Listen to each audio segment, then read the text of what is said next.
Mr Barroso, the recent Wikileaks storm has led to mixed feelings, with some people saying, well, transparency is good, and others saying perhaps they'll damage international diplomacy. But I was particularly amused by the references to you in Wikileaks, where it talked about your trip to Russia and the fact that you were ignored and excluded, and the Russian view from upon high that you were nothing more than a glorified international civil servant. Well, Mr Barroso, remember, we have discussed this before here, and I have pointed out to you again and again that you have not been directly elected by the people, and you therefore have no real legitimacy.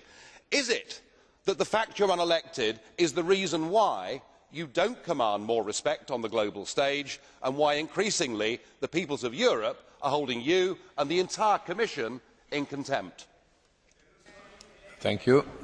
Mr. I would President. not expect you to find a common line with the Russians, because that's what you are suggesting, that you agree with them.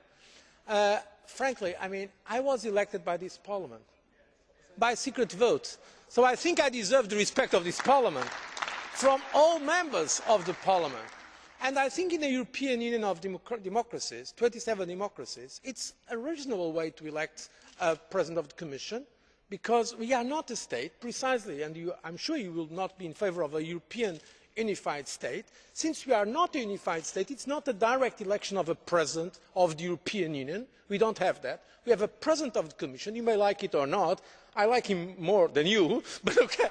But in fact, I have been elected by this Parliament, and there is a President of the European Council that was designated by the heads of state and government. This is the way we are. I think it is a democratic way of handling the diversity of the European Union, and I think that if others do not respect our institutions, at least I hope the members of the European Parliament will respect the institutions we have in the European Union.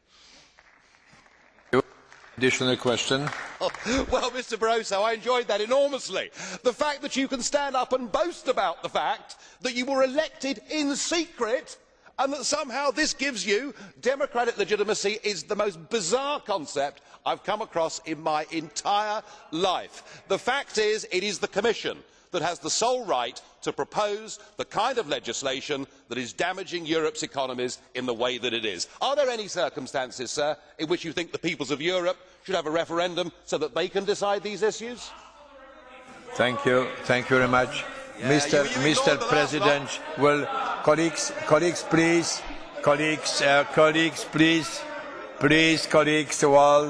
well, we would like to, I am sorry.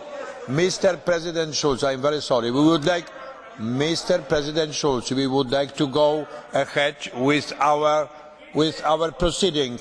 Well, colleagues, Mr. President Schulz, well, please, it's a parliament, and Mr. President Barroso now is the election in the Parliament was an open election, but in fact, as you know, it is considered, at least by many, that the most free election is one when people can take decisions secretly, each member of the Parliament. By the way, in totalitarian systems, usually secret votes are not allowed, precisely because of the pressure on individual freedoms. This is the first point.